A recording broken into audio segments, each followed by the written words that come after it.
So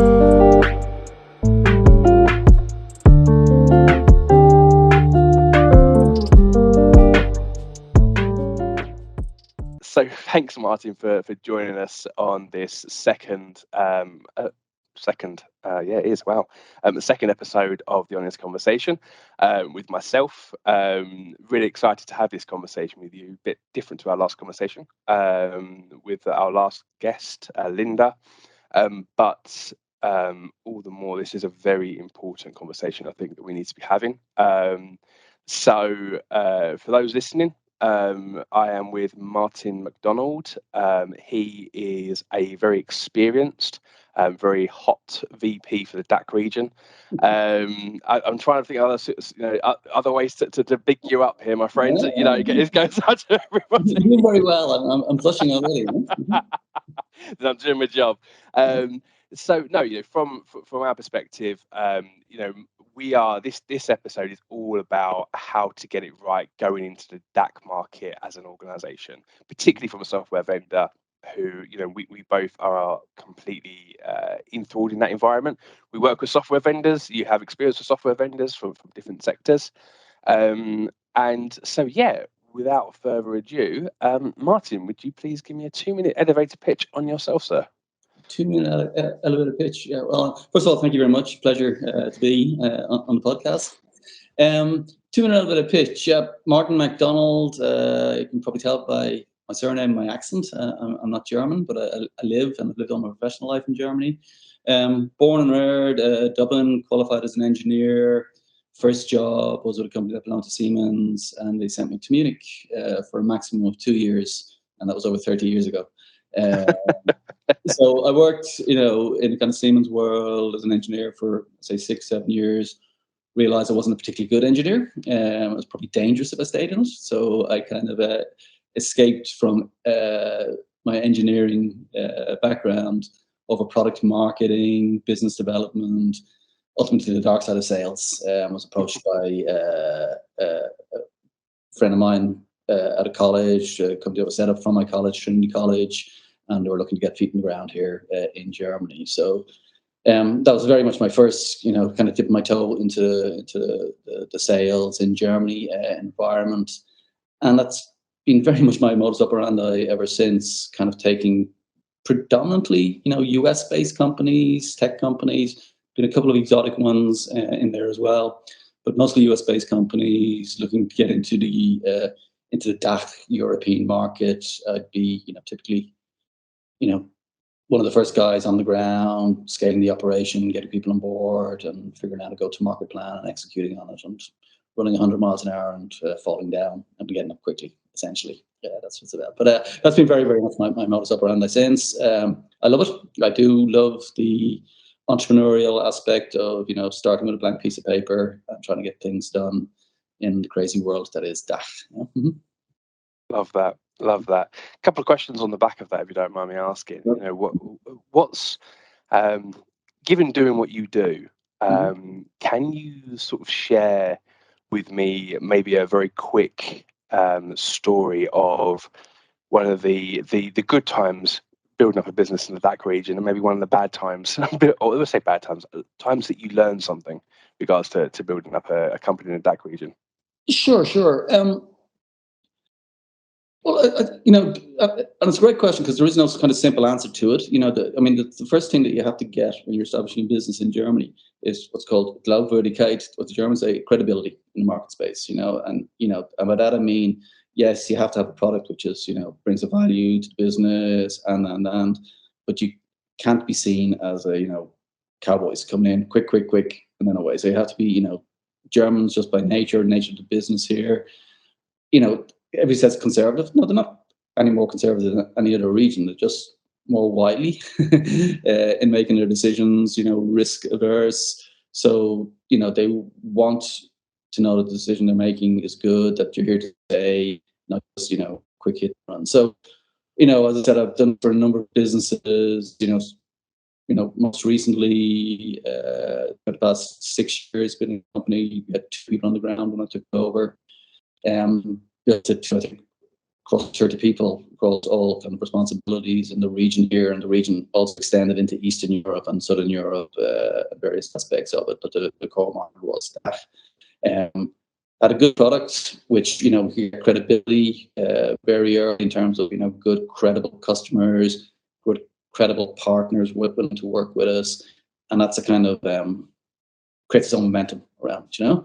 I've had other companies, you know, approach me, which I'd maybe do some consulting for on kind of bespoke basis. And I'm very upfront, you know, I'm sort of say, well, you know, your product, this is the size of the market that I see for it. You know, there was one vendor in particular who were in the MVT space, ad tech, multivariate testing, A/B space, and they had a very, very, you know, quirky solution, you know, which I said, yeah, that's interesting for enterprises, but I can see, you know, max 10 customers here in Germany for you guys. And we actually went at them, and I think we got 3 or 4 of them. But I said, you know, and your competitors are, you know, just going to be, you know, all over the place, far quicker, far more vested in the region. You know, unless you're willing to make that investment, you know, it's not going to happen. In hindsight, their actual solution, because of GDPR, has a different, more pertinent swing to it. So they should be more successful now, but back in the day then. And, you know, that's just maybe an upfront, yeah, good product, but this is where this is your market here in Germany, and if you can get a piece of that, just be happy with it. Yeah. Otherwise, you need to invest heavily. So to come back to your question, you know, what works, what doesn't work, positive experience. If you're willing to invest in creating, you know, credibility in the market, and that's not just, you know, with the tech, but with the people and the way you interact in the market, then that's good. Yeah, most definitely. Okay. What it's interesting you say that, because I think this year, particularly with the way the VC world and funding world has changed so drastically, it's gone from you know, grow, 500 million, 300 million, 100 million, sometimes even a billion, depending on the solution. You know, funding rounds, which we have been used to the last few 5 years, I'd say, in general. To now, there's been a lot more scarcity in that, especially this year. I think that's started changing now, touch wood. But a lot of companies have started putting out the DACH region. And just for our American news listeners or people who aren't in the software world, DACH basically stands for Germany, Austria, Zurich, Switzerland, Zurich. So yeah, we're going real niche. Switzerland and Czech Republic, is that right? No. The DACH is D is Deutschland, A is Austria, and CH is Switzerland. Czech Republic. Oh, there you go then. I've been misleading people all these years. No, Czech Republic, you may take it in. That's typically what we call, you know, bundle into, you know, developing market, or emerging markets, or Eastern Europe, or something like that. Yeah, no, for sure. So, what, in your professional opinion, what would you say the reason for these organisations? Obviously, I know you don't have you haven't been into all of them, and probably know that. But what would you say the most common reason is that a lot of organisations or vendors fail in getting that DACH team, that presence, or that credibility wrong? One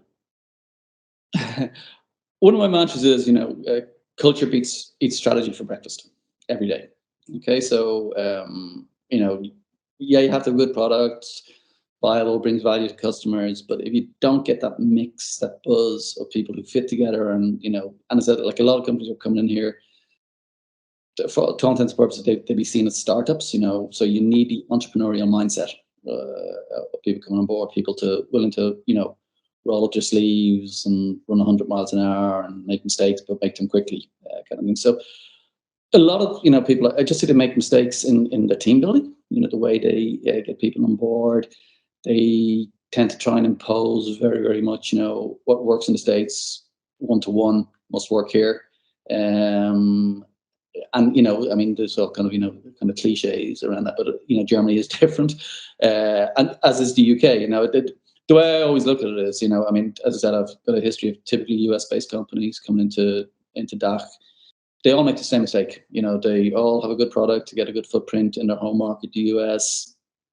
to get the investment, said, okay, we're going to go international. Let's go to Europe. They all make the same mistake and they go to the UK first because they think it's the same language, the same culture. To find that out later, that's not the case. And then they also discover, oh my God, the actual market is, somewhere else, and they don't speak English. So that kind of puts them on the back foot, to a certain extent. And I said, there's positives as well to that, but they just got to be aware of, the kind of cultural environment they're coming into from a business perspective. As I said, a lot of the companies that I've dealt with, mid-market enterprise sales, one of the basic differences, to doing business in Germany and in the US, the guys that we're dealing with, the CIOs, the CDOs, the CTOs, whatever, they tend to stay in their jobs, so they tend to be around to take responsibility for the decisions that they made, 2-3 years ago. Whereas in the States, it's very much the guy you were dealing with at maybe the start of the sales cycle may well be gone by the end of the sales cycle, so it is very much, as I said, it's just a more staid, I want, as I said, it's kind of cliche, conservative, just wily, the way they do business. They want preferably a reference from the same side of the street as them, so it's that's an aspect of it as well. So to come back to your question, just people get that wrong. Companies get that wrong. They, they think, oh, we've got such great tech, people are just going to buy, this stuff is really cool, people are going to buy it. But they've got to get to mix the team, the people who, understand the tech, obviously, but can articulate that in the context of the environment here. A lot of them just make, mistakes. They very much, what works here must work there. And we spend a lot of time trying to figure out why. It's interesting you say that. Do you think there's an arrogance in that from from the American side of things going? Because obviously, I've dealt with many software vendors trying to break into the DACH region. It's one thing that Growth does very well. We help that. Obviously, we've placed you recently into that. That's all right. I'll expect my bottle of whiskey in the post for Christmas. No, but I think one of the things that we found when we were going through that process, or any process, is German culture is very straight-laced almost. It's very, it's not very personal. Whereas, Americans and the British, we mix business and personal quite a lot. Do you find that maybe being you're from originally from Ireland, I love the Irish. In fact, when I saw your name and I loved it, I just thought, brilliant. What more of a great joke to start? Did you hear about the Irishman in Germany? So that's what I've been telling you now for years.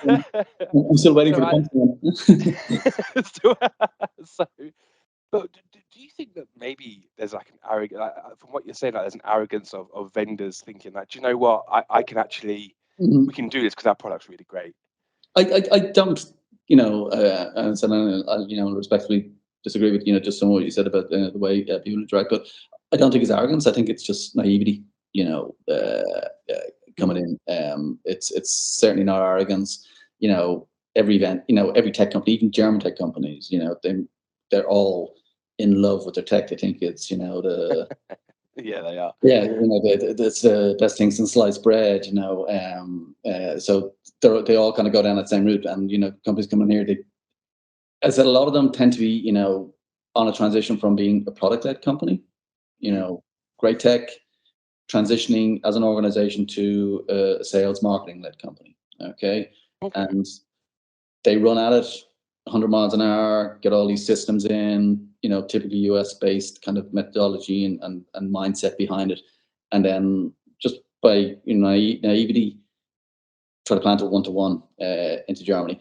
And, to come back to your point there, it probably works a little bit better in the UK because, I suppose the cultural overlap is a bit more with the US.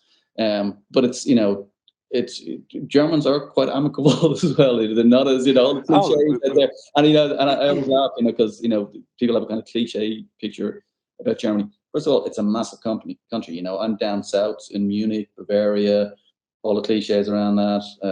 And, the further north you go, it's very, very different mindset, very kind of cliched are in Germany in terms of the way people interact with each other. You know, people are always laughing. Yeah. If they finish their speech, people knock the table instead of clap, kind of thing. You know, so it's I didn't know that. So yeah. So it's a knock So at the table there. yeah. You do a presentation, and you know, people appreciate it. You know, they tend to everybody knock the table. And some quirky stuff goes on here, you know. But as I said, it's first of all, it's very different geographically to a lot of places. You know, if anything, it's more aligned with the States. You know, because if you look at the rest of Europe, look at the UK, very much London centric and a couple of hubs. You know, Manchester. Yeah. Whereas here, it's all over the shop. You know, I'm in Munich. You know, this is kind of like what they try to call the Silicon Valley of Germany. A lot of tech around here. If I drive for 90 minutes up the road into a little village called Herzogenaurach, okay, and I turn left, there's a company called Adidas, okay, and if I turn right, might have heard of them. Yeah, and if I turn right, for legal and HR purposes, there are other sports apparel brands out there that we can all use. So Adidas want to sponsor this. Absolutely, I'll wear everything Adidas. I'll put it up here on the brand.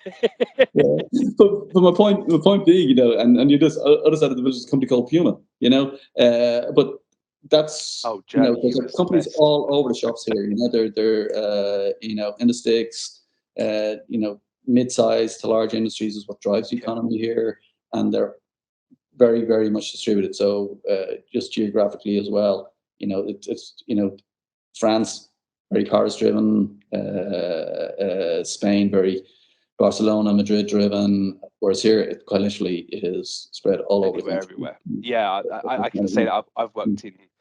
I've got clients that look for people South Munich, you know, because it's a very different industry sell to you know, it's I think it's interesting you said that. I want to go back onto something you said a little bit earlier about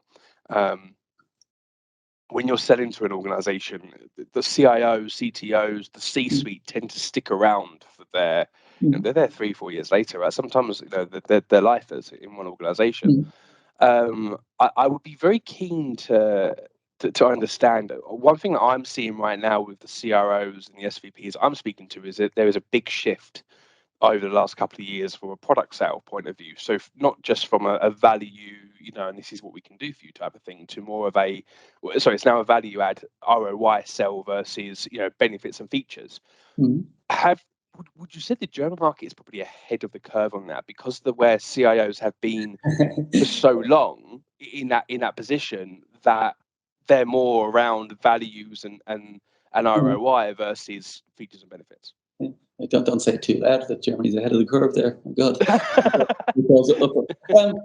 To a certain extent, yes. You know, just the way that, you know, products will be evaluated, you know, and I do see that as well. You know, back in the day, the good old days, you know, you do your pitch, everybody get all excited about it and say, okay, excellent, how much does it cost? We'll have, you know, 2 stone of it, please, you know, and thinly sliced. You know, well and good. But nowadays, you know, it used to be called, you know, anybody, as I said, people are risk averse. You know, you're around, you're holding responsibility for the decision you make. You don't want to be seen to be making a bad decision. So just by the nature that, you know, all intents and purposes, doing a test drive is always a big thing here. You know, it used to be called a POC, proof of concept. It's now called a POV, proof of value, which just puts the business aspect on it, you know, which I think is just, you know, it makes sense. You know, you're going to be investing in this tech. What's the business outcome you're looking for? Okay. And, you know, okay, let's work to that in some way, make or form to get you over the finishing line, you know, and that's, you know, and that's across the industry, you know. I say, you know, I said, I won't say it was made in Germany, but it was certainly, you know, part of the sales mentality and buying mentality here for since I've been here. And if I look, you know, across organizations, you know, the one I'm dealing with now, the previous one, it's now everyone's doing POVs, you know, across the planet. You know, if you want to be convinced that the investment they're making is a good investment. You know, from a business there was that old saying, you never get fired for buying IBM, Oracle, or SAP. You know, from that perspective. So when you, and especially someone like yourself who has a history and a career of and has made a career, more importantly, of taking startups, like you said, coming in. It doesn't matter how big they are outside of Germany, but they're coming in the DACH market. They're a startup and disrupting that market. I think from your perspective, that must be quite a hard nut to crack over and over again. Right, we've got a MarTech solution, so we're going to go after that perspective. Now it's business intelligence or data analytics or RPA, whatever that is.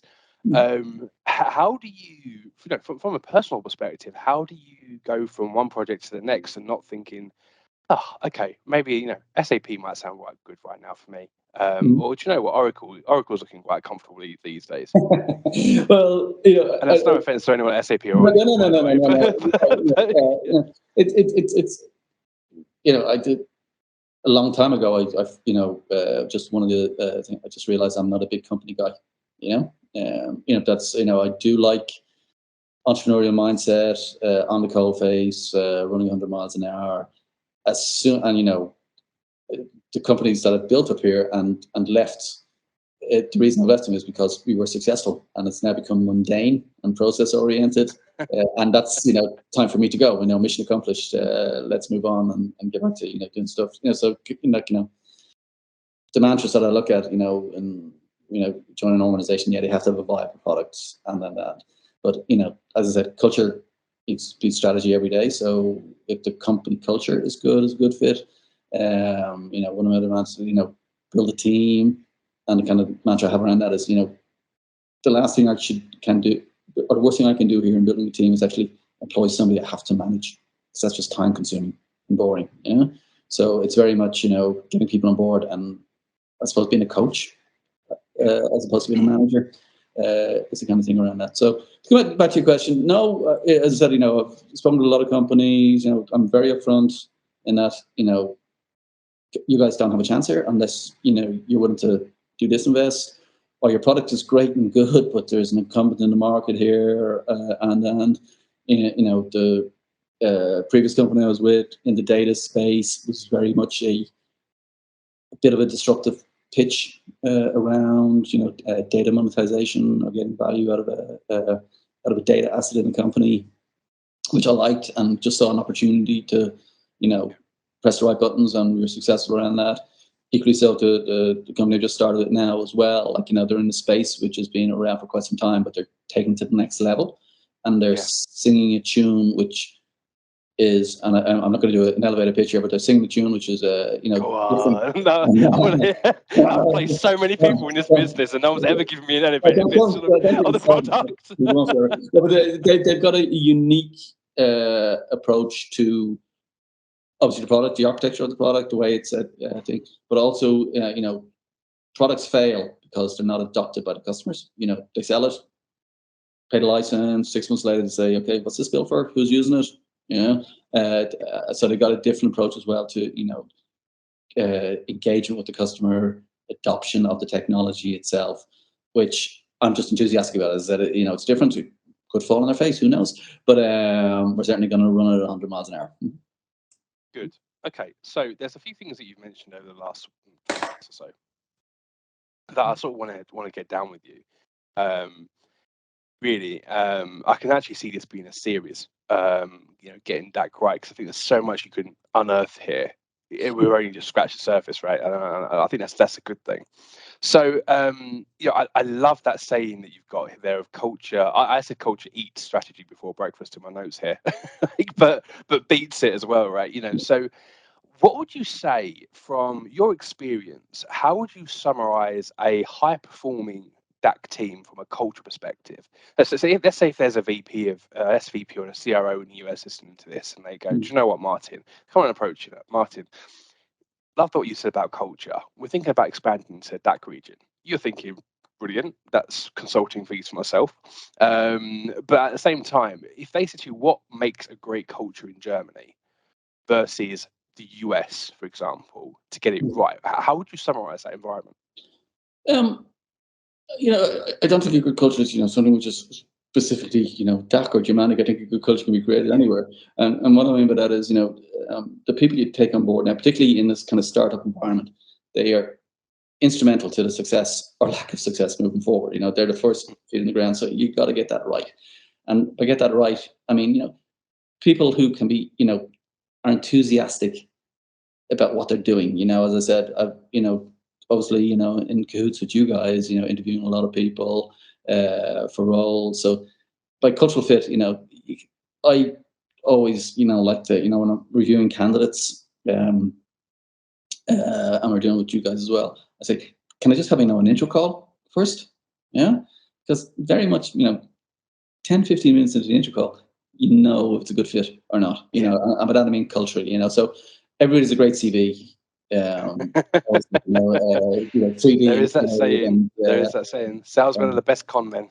Yeah, but you can always tell it's a good cultural fit. So I'll take your example there around why I'm not working for SAP or Oracle. I've introduced or interviewed a lot of people coming from those environments, and they tend not, there have been exceptions, but 9 times out of 10, they're not a good fit for entrepreneurial environment. They're very staid. One of the classic one here is, if they ask you, what the company car policy is, I'll just hang up, because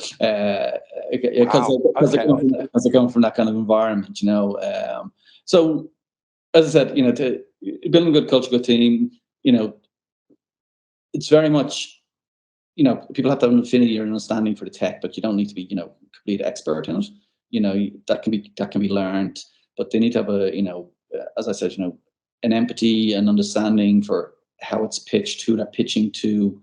So for an example, this week, in my new role, I've been out on the road, meeting some customers, some partners, and just from my interaction with them, I've got insights into the kind of people I'm going to need on the team. I think we spoke about it earlier, in terms of, for them to get credibility in these organizations, these are the people I'm going to be interacting with. So, we don't need somebody, jazzy hands and nice PowerPoint presentations. We need somebody who, to all intents and purposes, in their environment, can listen, not speak, just can listen and understand what their pain point is, Mm-hmm. So, culture, is that, by that I mean, obviously all the buttons around, just, competence and, understanding the tech and understanding how you pitch it, but mindset, are you willing to, run 100 miles an hour, particularly, that somebody says that's not my job. And, first of all, that's, creating a bad kind of culture in the environment, everybody's trying to, achieve a same goal, So one of the things when I build a team here, startups and growth, we tend to put sales themselves on a pedestal, and at the end of the quarter, it's, hey, high fives, and we hit these numbers, and which is great and good because that's what it's all about. But there's a lot of players in the background, the BDR team, the customer success team, marketing, and sales ops. So I like to give them an opportunity as well to explain to the team, who they are, what they do, why they do it, what their KPIs are, how are they successful. So that when internally, you do get, these crazy requests, like, can you take this meeting? You're ticking the box for them internally in terms of their KPIs, so that everybody, it's great to have sales successful, but if the rest of the team is suffering, then it's not going to be, a successful organization. So you have everybody aware, which is, I won't say it's easy, but it's more easy in a small environment. When you're growing, when it gets to a big environment, then it's, more anonymous. Mm-hmm. Yeah, I think that's a very interesting point, actually. Talking about teams, we won't talk about the World Cup for you guys. Source of it here. I realised. You boys are still in a shout. You boys are still in a shout. I wouldn't bet in it, though, And the big question is, who is your allegiance? Is it with Ireland or is it with Germany? But we won't go there. Don't worry, I won't put you on that spot. I would support the German team. I'm upfront about it because the horror of supporting the Irish team was good back in the day. But now I it's hear supposed Martin to be, O'Neill's back in as well with but he's just signed. Is it not? I think it might be Northern Ireland, but definitely one of them. Martin O'Neill. I thought, wow, I haven't heard that name's banged around since Aston Villa when I was about 10. It's very tough being an Irish fan, and it's I can usually imagine. quite nice being a German fan, just not in this particular. Yes, best of both worlds, right? Exactly. But no, I think that comes, that does interloop back in, with that team, and I love that, you not just take the sale, because sales is, you go on LinkedIn, it's like sales of this. I took this company from 100k ARR to 5.5 million ARR, learn about how I did it, and it's all that. And I genuinely believe, like you, one of the big things over the last couple of years that's really sort of revved up and will continue to rev is sales ops. Mm-hmm. Where you are right now, we placed the sales ops person there, and the conversations I was having with these people that I never even knew existed, right, were amazing. So I think that there are other teams, there are other teams that support that sales function. That in a football team, for example, your sales might be your sort of striker, but it all starts from the goalkeeper building forward. Well, it does on the British team. We like to play from the back and lead to the front. But so everything needs credibility, and building that credibility in a team. When you get that project, I think this is something I do definitely want to talk about. When you mentioned about creating credibility being sort of like the first point here, what do you when you started where you are now, right? You sit down, or you've done your due diligence. They've got a good product. There's a buying market there, and you're going, right, how can I create credibility? Now, I know there's an SAP partnership with this, which I'm sure does help. But what would you say are the top 3 ways an organization going into Germany can build that credibility from your perspective? Well, first of all, you build credibility by the customers you acquire. That's your calling card to the market. So, know where you are on the market, or you an enterprise product, you mid-tier product, because that's very much, your calling card into the market, who you get as your first customers, so previous company was very successful, and we had a catalyst, and then we got a very, very credible big name organization in Germany to buy our stuff. Okay. So that's one aspect of it, credibility as well. Small organization coming in here, how do you make yourself bigger than you actually are? You got to get an ecosystem of partners around you, and there as well, you have to be selective in who you pick as your partners. Otherwise you'd be seeing jack of all trades. So you got a credibility as partners, and if you do it correctly, partnershiping here, with system integrators, agencies, and then if they invest time and money in, understanding your stuff, your tech, and getting the team, they want to monetize it. So I mean that's a no-brainer, and so credibility you win by getting credible customers, getting a credible ecosystem around you, and by building a credible team. Your own perception. People, sales is still, thankfully, it's still a people business. People still at the end of the day. I hope so.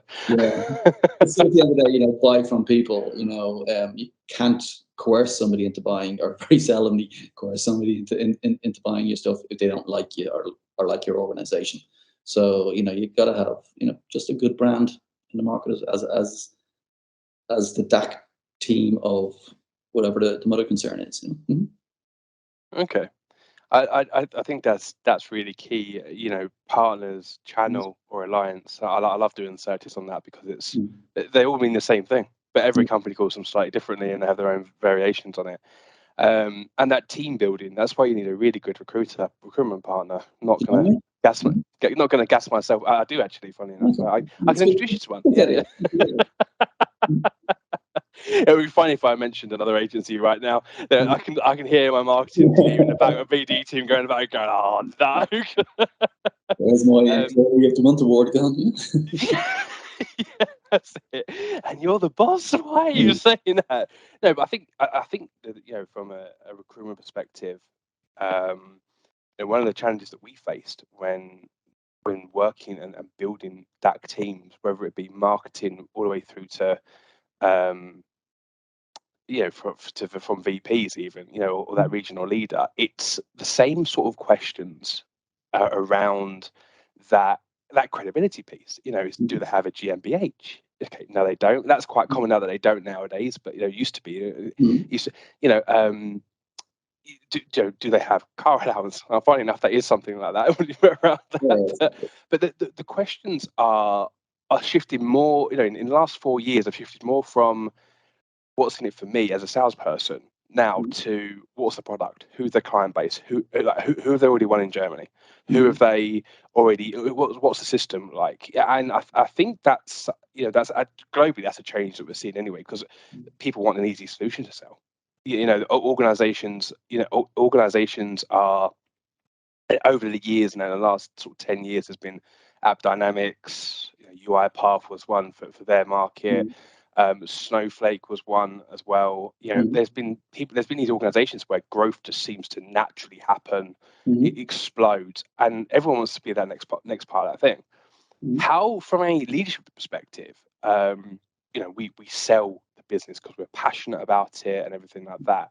And I'm not going to ask you to pitch where you are right now, but when it comes to maybe an organization that has a great product, but it isn't a hyper growth product, for example, how do you convince someone to join from your perspective, to move over and join something on your project? Great question. I don't have a simple answer. It is a great question, because, and I'm just going back to my head, some of the products or stuff we're running. Some of it was rocket sciencey stuff, which was hard to pitch. And again, that comes into your viability in the market. So the question is, is there, complex as it is there still a business need out there? Is it a must-have or a nice-to-have in organizations? If it's a must-have, then it's kind of, is it worth going that trip? And it's a special sales guy that you can get on board who does that. Who is willing to fight that battle. They tend to be very down in the ditches, attritional kind of sales guy. So it's a mindset around that. A lot of, in more recent times, going back to some of the companies you mentioned there, they tend to have, kind of overstated term, hyper growth aspect to them, in that the tech is well up. But that's just the nature of the tech, the way the tech has gone. It's through SaaS and the cloud wars. Actual technology and technology deployment has become, if anything, easier.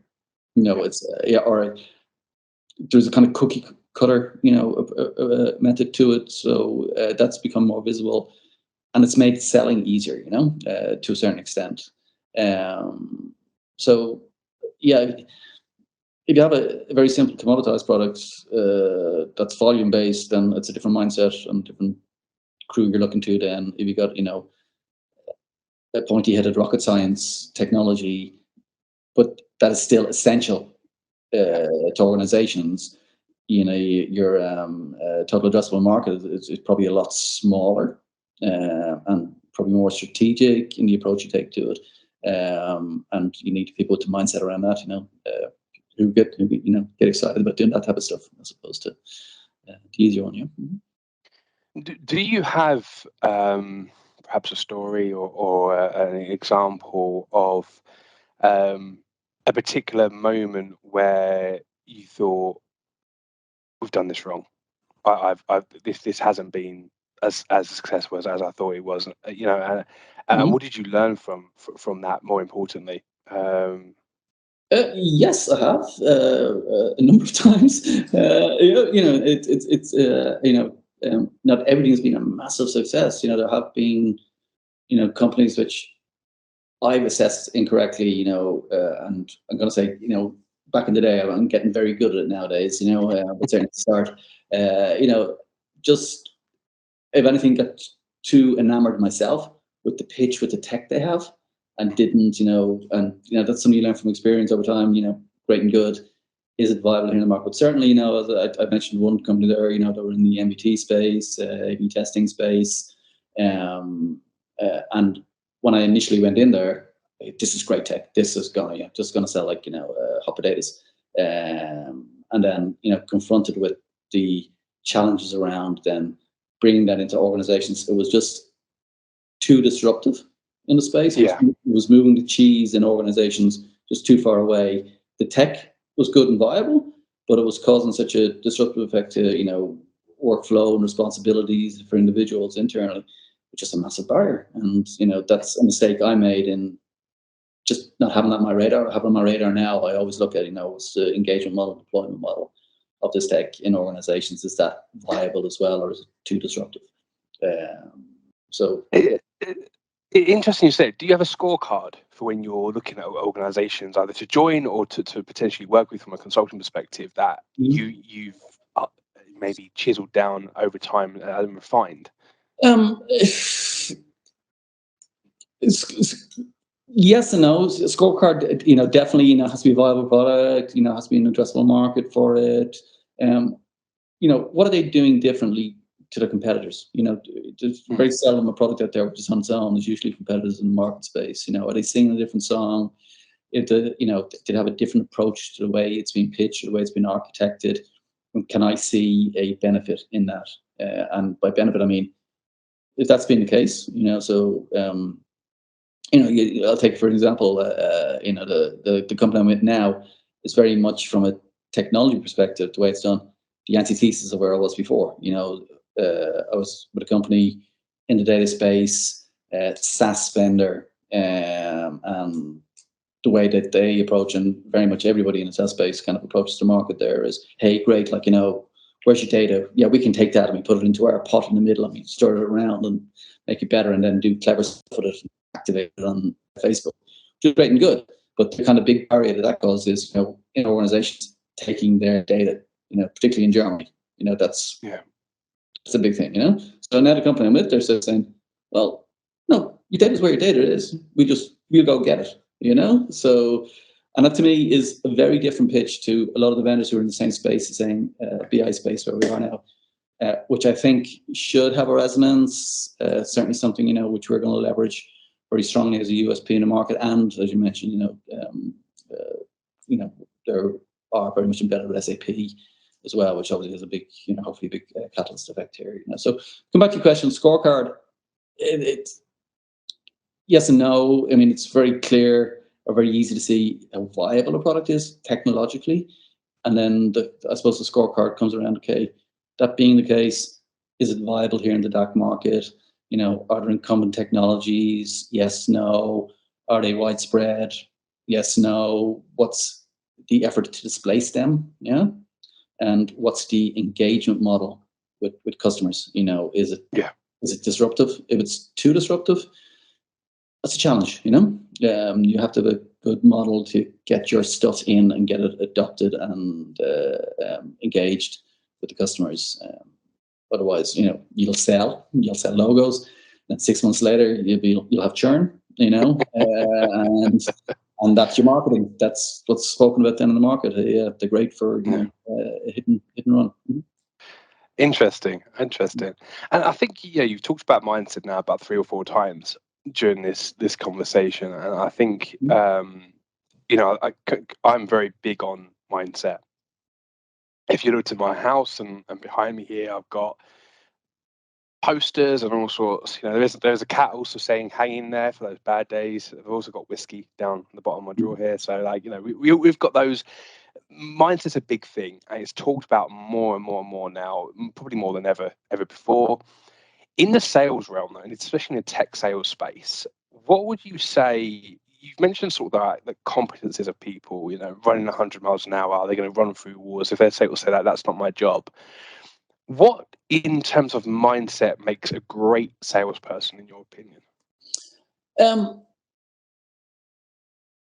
I think, just from my experience, and, I've obviously had a career in sales as well. And, one of the guy who was coaching me in my early career, I've taken his advice and pretty much given it to everybody else. Learn to listen. Successful sales guys are not the guys who are in there doing all the speaking, doing all the presenting, and trying to be the cleverest person in the room. Okay? They're the guys who are doing the stuff, but they are able to read a room and listen, because people will tell you exactly what they want, or they'll tell you their story, and you'll be, as a sales guy, in a sales cycle, there's always two winners in a sale. Okay, there's the guy who actually wins the sale, or the team that wins the sale, and there's the guy who at the start said, "Nah, this isn't for us. We're not going to have a chance here," and got out first and spent his time and energy selling somewhere else. And that's mad, that, isn't it? It's qualifying out. Yeah, that's a big one. And successful sales guys are the guys who don't chase every ball down the road. They are very, very good at listening, at qualifying in, but also at qualifying out, in a timely manner, so that they can spend their time, their energy on, I always laugh when you see two sales guys at a bar talking to each other. Are they, swapping bad luck stories, or are they swapping, success stories, and, that's the difference, That's the difference. Mm-hmm. I like that, yeah. There's something about Irish and bars, isn't there? Definitely. Yeah, so just for me, there's obviously outliers, but the guys who are successful in sales, or the individuals who are successful in sales, are people who have an ability to listen and have an empathy, I suppose, for the people they're dealing with, and be able to qualify in and out very quickly. I think you said two things there that not many salespeople, not many sales leaders actually talk about much, which is listening and empathy. It's there's some great salespeople that are the greatest narcissists you've ever met, where they make you feel absolutely warm and fuzzy, and they're sitting in the back counting their commissions, and they can be very high performers, right? Because they make you feel warm and fuzzy. But I think having that, do you actually think, and this is a bit of a pointed question, so I apologize, I'm just being quite easy, but do you think actually a salesperson can be empathetic and be super successful? Because we're all, there's that saying, we're all in sales for money. We're all in this because it's that. So do you actually think that's a real trait, or do you think it's more something we put on? Well, I was going to say, I do think you need to be empathetic, and if you can fake that well, then you're going to be successful. But I agree. There are obviously guys, the pain in the ass sales guys who are just successful anyway. A lot of that is they've got just a great tech, great organization behind them, and it sells anyway. To a certain extent. But I do think still people's business. People buy from people.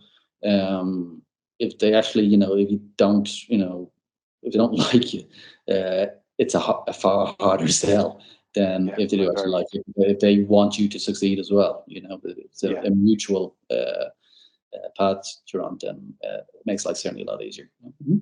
But if you can fake empathy, that's a plus as well.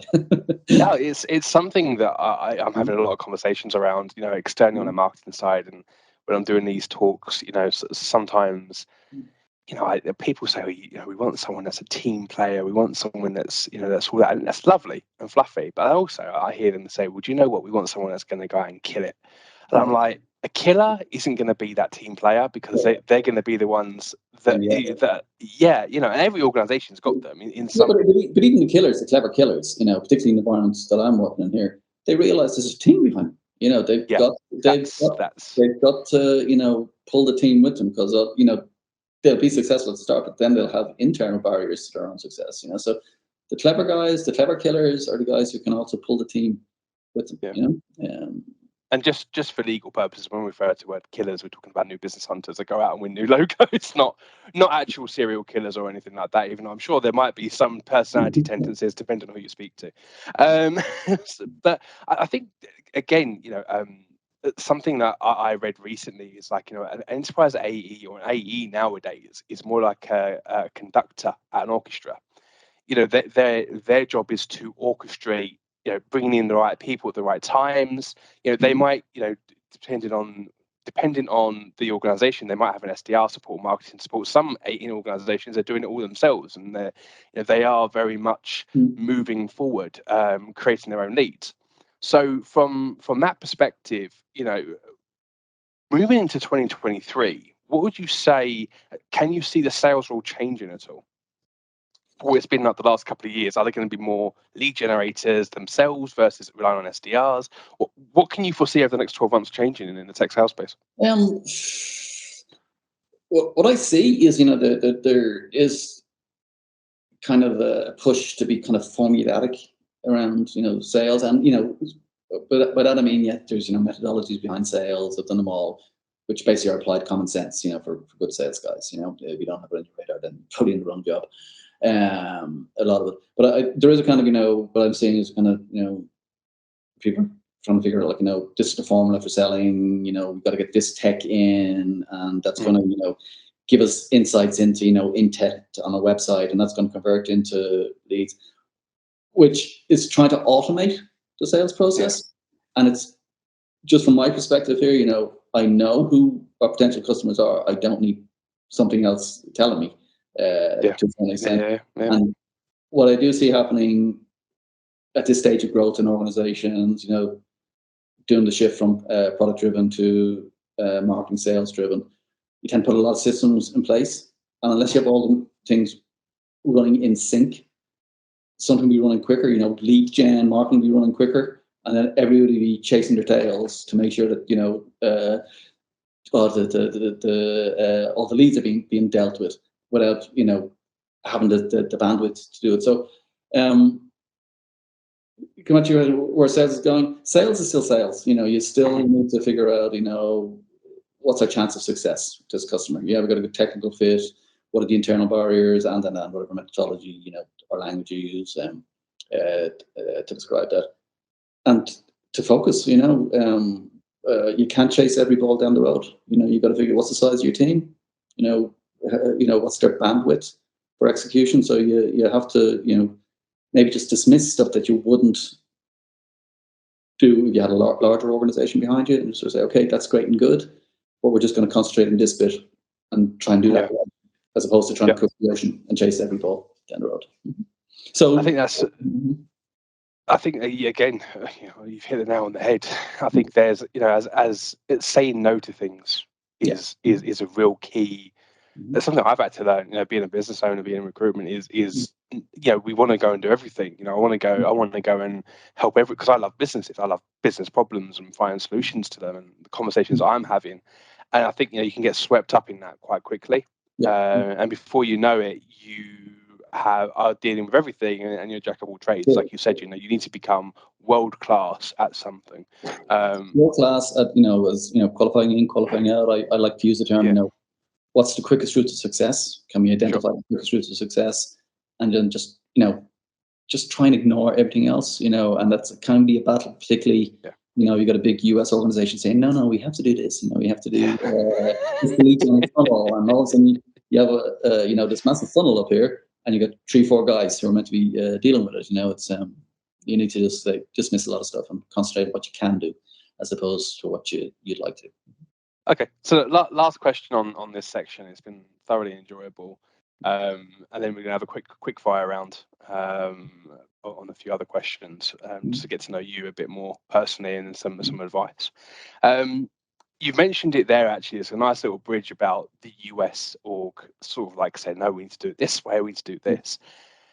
As a leader, and this is a bit of a political question in terms of what advice and how do you deal with politics, internal politics? Every startup, big organization has them. How do you deal with that? And what advice would you give to people that are in that situation for the first time? So I think I'm in a kind of unique position being an Irish guy in Germany, so I understand both. Yeah, it definitely helps. And I'm there, and from one side it's come, no, this is the way you have to do it, and this is the way it works, typically, from the Inc. And then automatic response from the team here, no, you can't do that here. That's not allowed here, or we do it differently. Germany is differently. And the truth is in the middle, to a certain extent, a lot of the stuff that's going, the systems, methodologies, whatever we're putting in place, will work here, but they need to be tweaked. Okay, tweaked, maybe downsized, and as I said, maybe a lot of stuff just dismissed, but they will work, and you just need to, not be confrontational about it. Sort of say, hey, great, don't, particularly towards America, you have to say, great question, great idea. And then, but what we need to do here is tweak it and, take the thing on board and, fine tune it. If you're going to be confrontational all the time saying, it's different or things are done differently here, you're going to be exhausted very, very quickly, internally, so you've got to take things on board. You got to fine tune and tweak them to the dynamics of the market here. That's the way to do it. Okay, nice. I think that's some fairly good advice. Okay, so the next part of the final part of the, again, thank you for your time this morning, but the final part of the conversation is basically 7 questions. Sorry, 6 questions. Fire around, no more than 60-second answers, to keep it nice and short. And it's a big part of this, the honest conversation for me was, peeling back. There's so much out there talking about hustling, A players, and all that. And a big part of this the honest conversations in the title is about the highs and the lows. What's the cost of success? To do what you've done in your career. And I think a part of that goes a long way in you as a person, right? And your makeup and things like that. So starting off sort of question number 1 from my perspective, what would you say the biggest difficulty in your role as a leader that isn't being talked about as much as maybe other things? Well, and I think we've talked about it, probably for the past 60 minutes. The biggest thing which isn't being talked about is just that cultural divide, particularly being in tech. You just got to be aware of it. And if you're coming in with the mindset, hey, one size fits all, it works here, it's going to work there, then, it's going to be a challenge. You're going to spend a lot of time and energy internally, getting things up to where you are. So if a lot of organizations coming in here, they just don't have that on the radar. It's not on the radar. It's not at the top of your conversation. And I'm typically the guy who brings it up. You might have even answered this question as well, actually. I think we were talking about your mentor, but what's the best advice a mentor's given you about the industry and about the role? Okay. Well, again, as I said, when I started off in sales, hyper enthusiastic, lots of energy. Thought if I went in there, I commanded the room and spoke all the time and got through all the PowerPoints, then I nailed it. No, listen, the best advice was ever given to me was shut up. Shut up and listen, let other people speak, because they'll tell you, whether you're in the right place. They'll tell you, they'll help you qualify in and qualify out as well. So the best advice I ever got was to stop talking. Listen. Yeah, fair enough. And I think that's a very fair point. And actually, I think it might even be the answer to my next question. What's one lesson your job has taught you that you think everybody should learn at some point in their life? I don't know if everybody, but certainly in the environment I'm in, been in a while, made some mistakes, and I learned, in building up organizations and teams here, as I said, it's about people.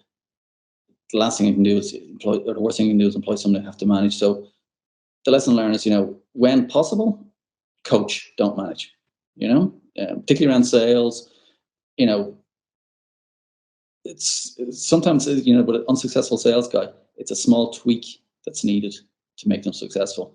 And if you go in browbeating to them, it's not going to work. If you go in coaching them, you'll have a higher chance of getting to the finish line.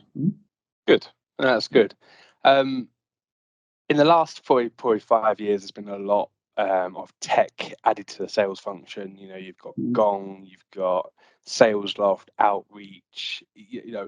On a scale, on a must-have from sort of like 1 to 5 per se, what sales tech can you not work without for you? It's a good question. As you mentioned, some tech there, which are all great and good. I think with those tech, I'm used a lot in the company I'm in now as well. You've got to have it. You got to have a feel for how appropriate it is, how accurate it is in your environment. The one thing, which I always go back to, and I think, all sales guys, you can laugh. LinkedIn. LinkedIn tells so much about the people you're dealing with, the individuals, the organization they're in, you know, and it's a very bespoke way of doing it. Like, you know, there's a lot of tech out there, you know, essentially does the same, tries to automate it on a massive scale, and all good and healthy. Some are, you know, more relevant, particularly in the DACH market than others.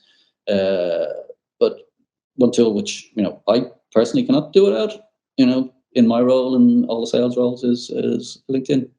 There's a German equivalent of it here called Zing. Yes, well. Yes. It just tells you so much about the organizations and the individuals you're dealing with, and gives you a good path in. Mm-hmm. Good. Okay. Is there what should I ask you that I haven't asked you yet? Oh God! Well, I think we covered a lot of topics. To be honest, you know, I mean, there's a dynamic to building up organizations, teams here, which, you know, hopefully we covered off a lot of the points around that. You know, and as I said, I'm very upfront. Like, you know, being successful with some organizations, and some other organizations, you know, we just ran out of steam but thankfully, you know, we recognize that very, very quickly. You know, there's nothing worse than making mistakes again and again and again. It's the sign of plans. So no, I you know, enjoy the conversation. Perfect. Last question. This is one that I ask everybody, you know, coming on board, is if there was one takeaway you want the listeners to have, you know, from listening to this, what would that be? Well, I think I've probably said it a couple of times. You know, in my world, culture beats strategy every day. So that's the takeaway. You know, I think that's a brilliant way to finish the podcast on that note. Thank you very much, Martin, for your time this morning. My head is slowly starting to go shiny because I yet to put up blinds in my office. You know, one day we'll have a very nice studio, but right now the sun's just creeping around from the hills. You look very enlightened. Yeah, let's hope I'm touched, blessed even. But thank you so much for your time this morning. Really, really appreciate it. And yeah, so, and obviously, you know, you'll be tagged in this anyway, so people will see it, and I'm sure we'll get you back on as well at some point to talk about the other areas in the DACH market on getting it right. Again, thank you, and thanks for the listeners as well. Really appreciate that. Feedback is always good, and have a lovely day, weekend, whenever you listen to this. Enjoy yourself, and as Martin said, culture beats strategy. So have a personality, listen, and know when to shut up and walk away from a deal. Thanks very much. Really enjoyed it, Luke. Thank you.